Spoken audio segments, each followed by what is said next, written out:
The day we left out there, we stopped at the sheriff's office on our way back. A deputy sheriff had came in and was introduced to him. He just picked up 2 dead bodies out in the desert. That happens many, many times. They said they had between 40 and 50 this year that they had just picked up. These are people who have not made it. But the drug trafficking, the human trafficking that's going on. Phoenix, Arizona, number 2 kidnapping capital of the world. Number 2. Number 1 is Mexico City. When bullets are flying across that border, the United States does not control that border. Mexico does not control that border. The drug lords and the drug dealers control that border. I encourage local officials, state officials, and especially federal officials. I've talked to my congressman. Why don't you, instead of going to wherever in the world, take a trip down to Cochise County, Arizona, in your own country, and talk to your law enforcement that are down there and see what they've got to put up with. They are threatened on a daily basis. Their families are threatened. Nogales, Arizona, which is right on the border, a very poor city.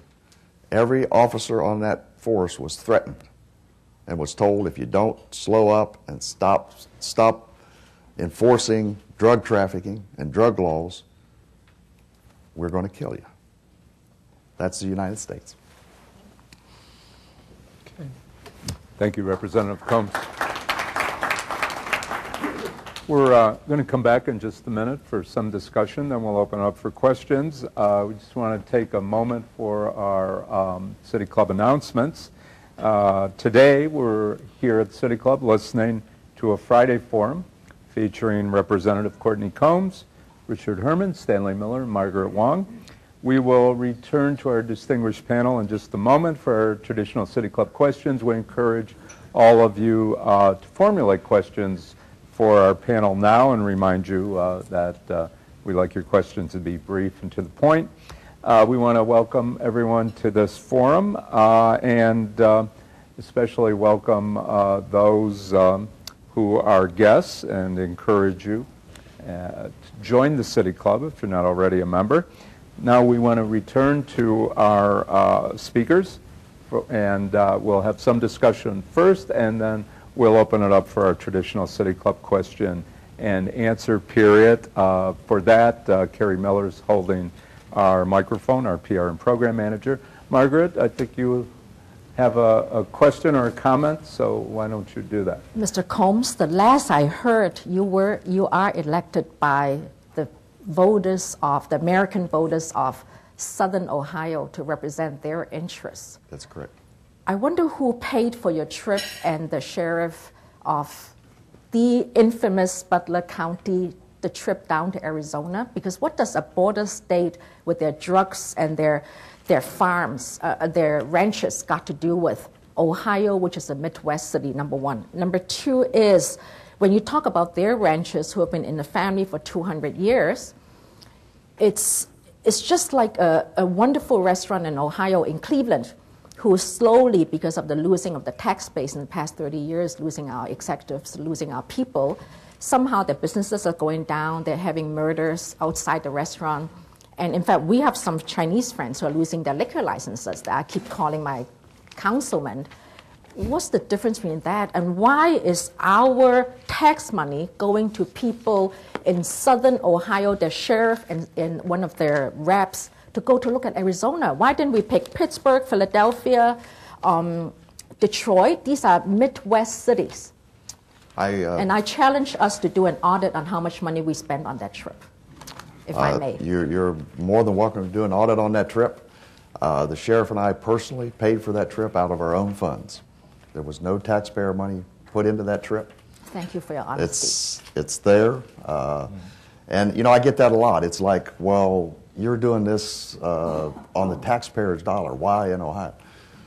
When you can track drugs directly from that border into Butler County, Ohio, and I'll guarantee you into Cuyahoga County, Ohio also. There's no doubts about that. That's a problem. Will you stop that 100%? No. but you can slow it down if you close that border. And that is the most egregious problem that I see. It's you know, we talk about the poor immigrant, the poor person coming here looking for a job. I understand all that. Out of the 1,000 a day that are coming across the border last year, 50,000 of those people were non-Hispanics. Over 50,000 of them were non-Hispanics. Do you really think those were here for jobs? There may be other reasons why they're doing this. I'm not speculating, I'm just saying. I went to the border because I felt if I were going to speak on this issue, that I needed firsthand information about being there. And that's the reason I mentioned before. If our representatives, state, local, especially federal, would just go down there and see what's going on our side of the border and where it's becoming very difficult to live.